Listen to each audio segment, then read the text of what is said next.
Join me in welcoming Max Homa, Southern California native and course record holder. Max, can you believe it's been 10 years since Pac-12, but talk about a few memories since that. Yeah, I was playing with Michael Kim today, and we were talking about that. I felt real old. It does not feel like 10 years. But it's cool to be back here. I've only played twice since the Pac-12s back then. It's just a really cool place. I took my mom to the Walker Cup here, so we could watch Colin.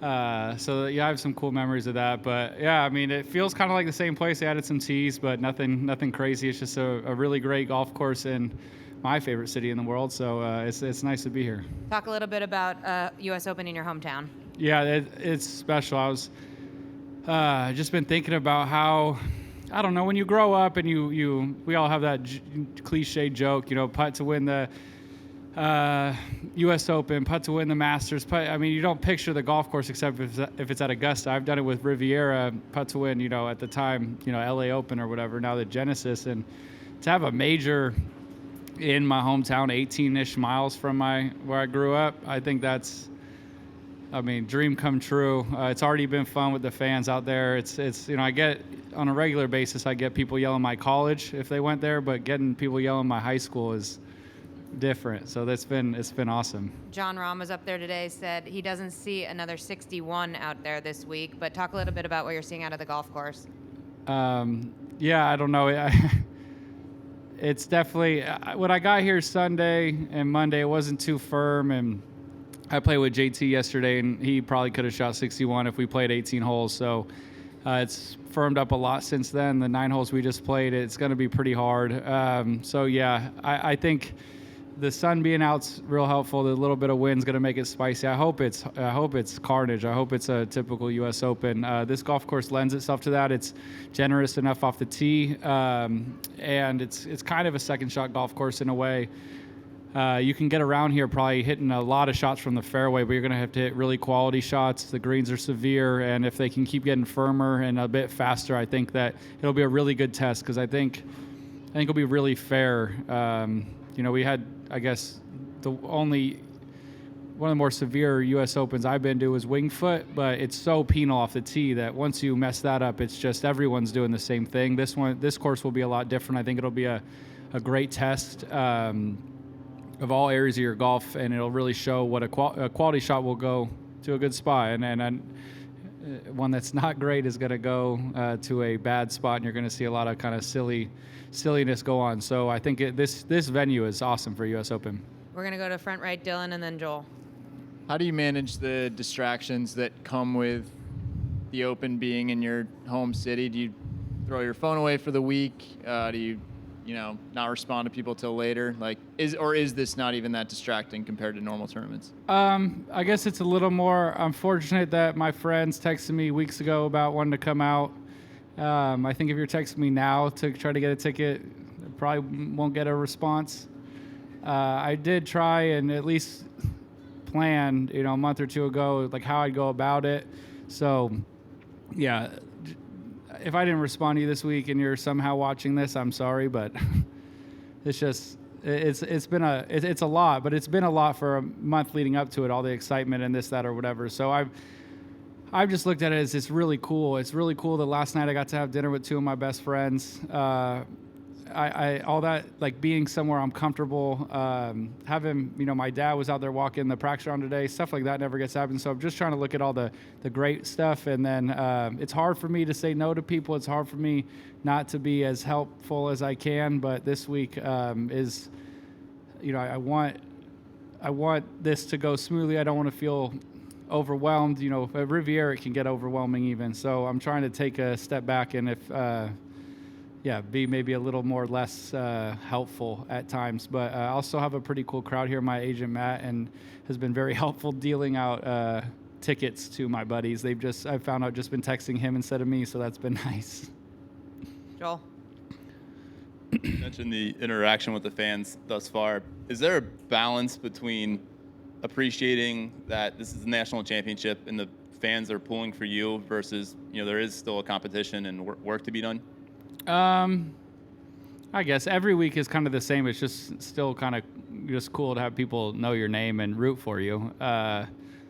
So I just find that awesome. To have maybe a few more here this week, just because I'm from the area, is also great. But yeah, I don't find it as anything other than that. It's just kind of fun. You go to sporting events and you root for your team, and in this little, I guess not little, in this big city, we have a big championship. So to have maybe a few more of those people, I just think it's just, again, that's why it's so special to have a major here for me, just because this event, it means a lot to all of us. All 4 majors mean a ton, but this event to the Americans is our championship. So to have just if it was anywhere, it would be special, but just that added bit of excitement being here, I think it's all positive. There's nothing really negative I could say about that. I can't wait for the event to start to hear all the noise, because like I said, at Riviera, I mean, this year was wild. So I can't imagine if something like that were to happen here. Front left to Selma from First Tee. Hi. So as stated before, you're from SoCal. Do you feel that you have a bit of a leg up compared to other players who have grown up playing elsewhere? This is a home course advantage, so to say. You're familiar with the weather and the course conditions. So do you feel that you have a leg up? Probably not on the weather. I feel like everyone's quite pleased with the weather here. But yeah, I mean, just little things. I always say it, but knowing where my hotel is, knowing where the locker room is here, knowing what the golf course looks like, having played it before, so that the practice rounds don't feel like we're relearning a golf course. We're not just seeing it for the first time. That can always just be a little difficult. And I know a lot of people hate Poa annua, and there's some Poa annua here, so that's always nice being in Southern California.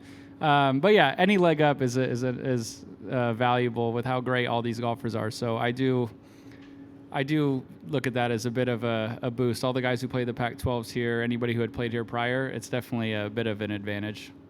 And just another question. This is a notoriously difficult course, and they have done some renovations. So what do you keep in mind as you're playing with these challenges that are presented? Bogeys are okay. I'm going to remind myself of that, because I don't do that so well. I'm going to do a better job of that this week. Bogeys are all right. It's a hard golf course.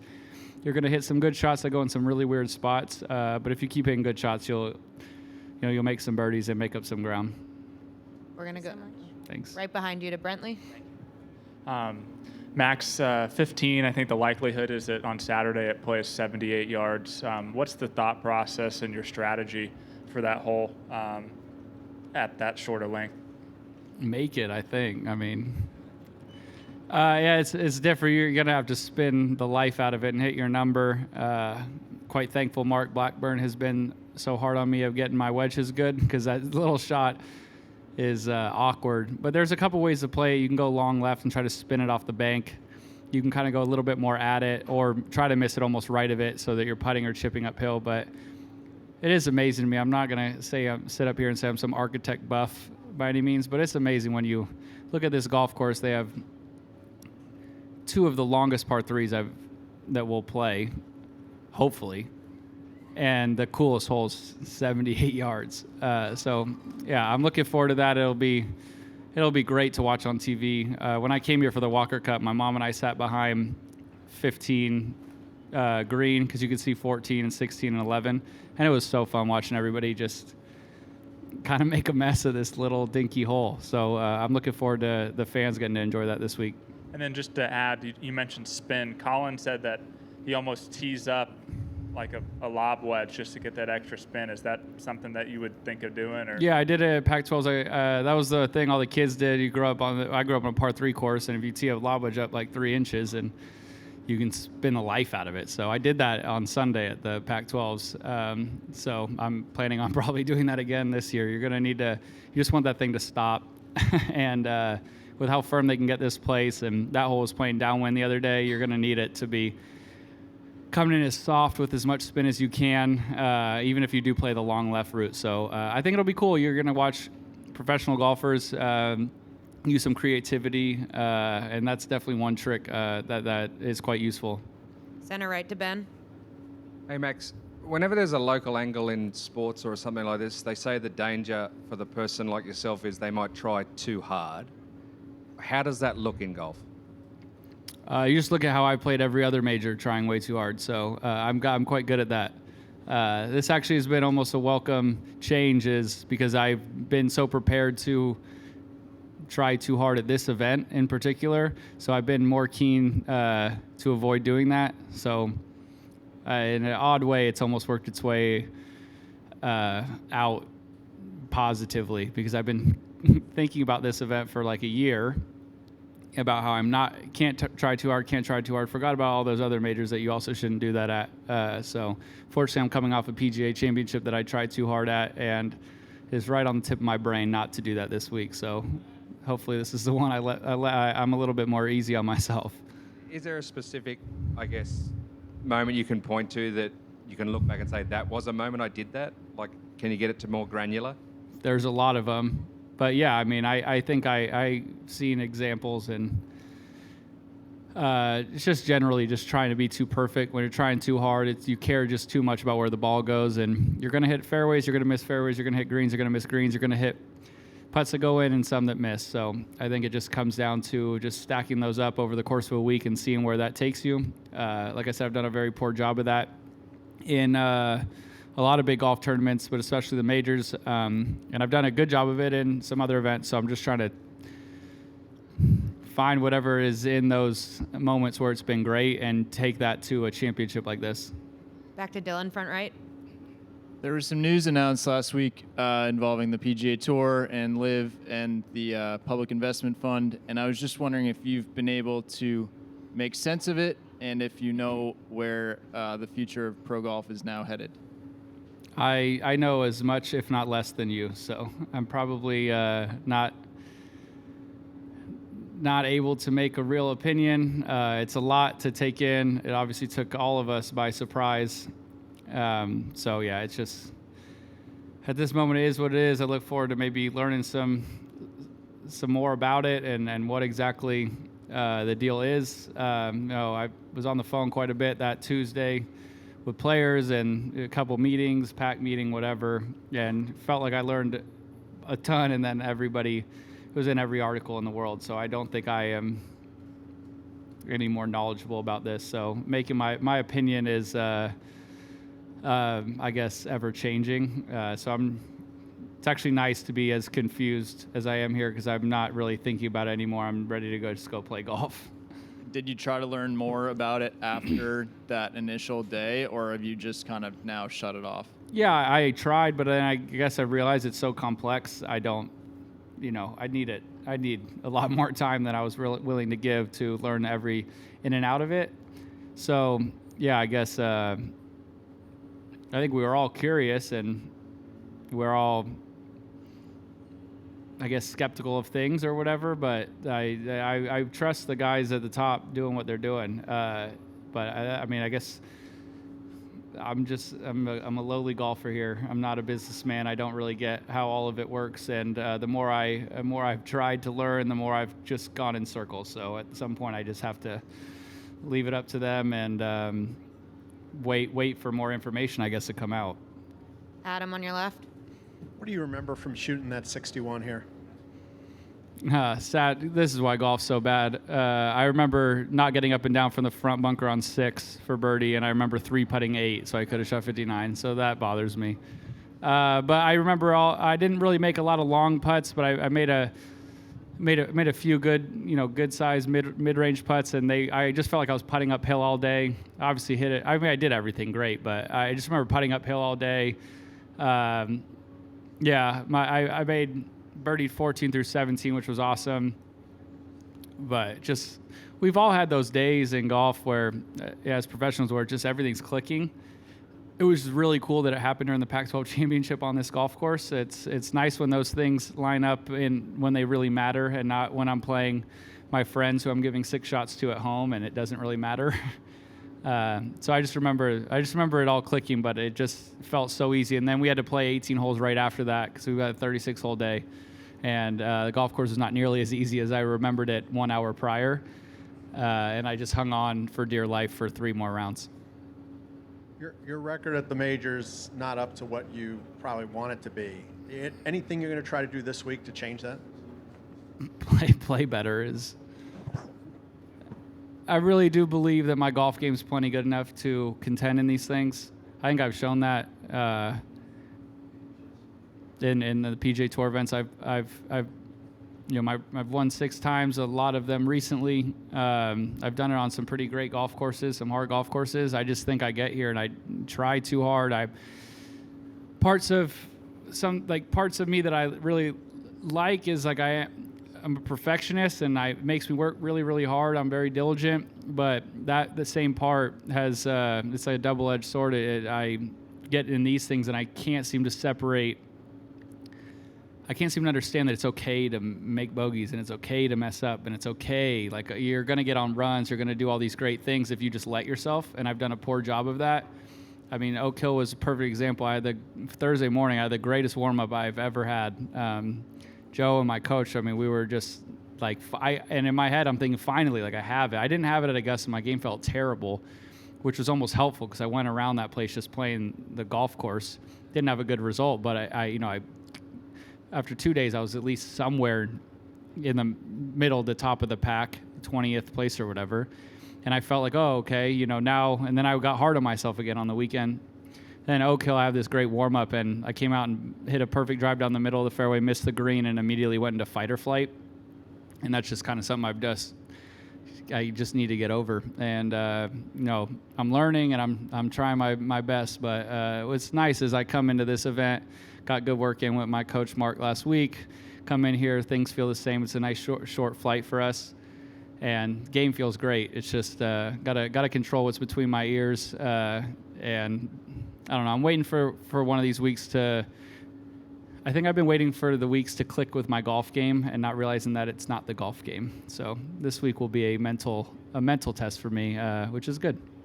Brentley? Max, I'm curious how often you talk to Coach Des, and I guess the second part of that is how do you feel he's shaped you as a golfer and a person? A little bit. It's usually him sending me like a novel. So it takes quite a while to read, and I can just picture him typing it because I know his letters are quadruple the size of the ones I use in text messages. So I imagine how long that takes him.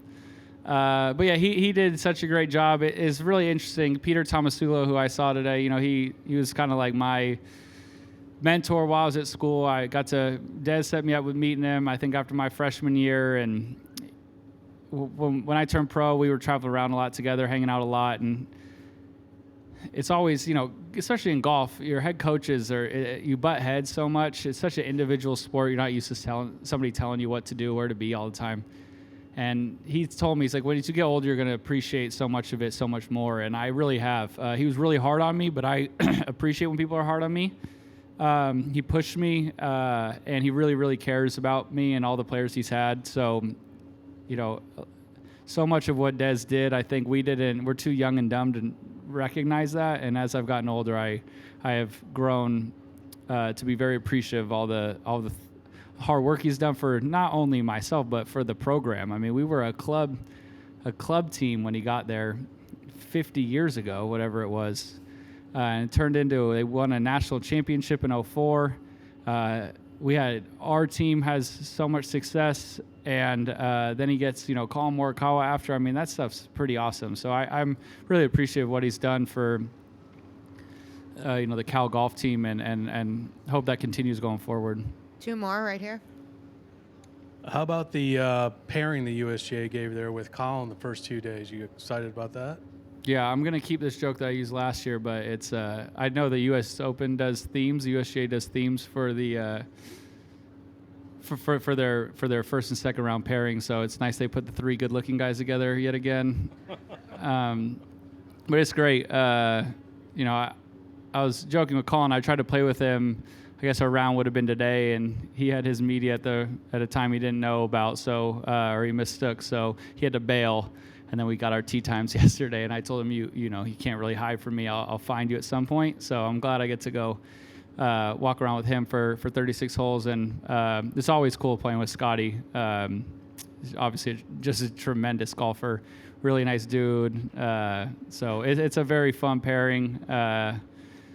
U.S. Opens, like I said, are always exciting and big, but get to play with those 2 guys who have had such great success in majors and so young and just make golf look so easy. It's fun to get to go walk around with them. Last one, Joel. Max, a second ago, you mentioned, at least when it comes to majors, it's not necessarily the golf game, it's something else that's not working. Do you find that fun to try to figure out what that answer could be, or is it more vexing? I think if I start to find the fun in that, I think that's when it'll start to click. So that's been a goal. Mark told me, we had a long talk Saturday night at the house at PGA, and he asked me what I found fun about golf. And unfortunately, what I find fun about golf is playing good golf, and that doesn't happen all the time. So he's kind of tasked me with finding what can be fun that's more under your control. So I've been kind of workshopping that, and yeah, I mean, I do believe that once I start to see the joy controlling your own mind, what that can bring you, I think I'm going to start to make that more of a priority, or at least be more in tune with it. But it's a work in progress. It's hard to practice it other than when, the bell goes off Thursday. But it's been on the very tip of my mind since the PGA, and I'm really excited that in 2 days I get to go work that out. Max, thanks for your time. Good luck this week. Thank you, guys.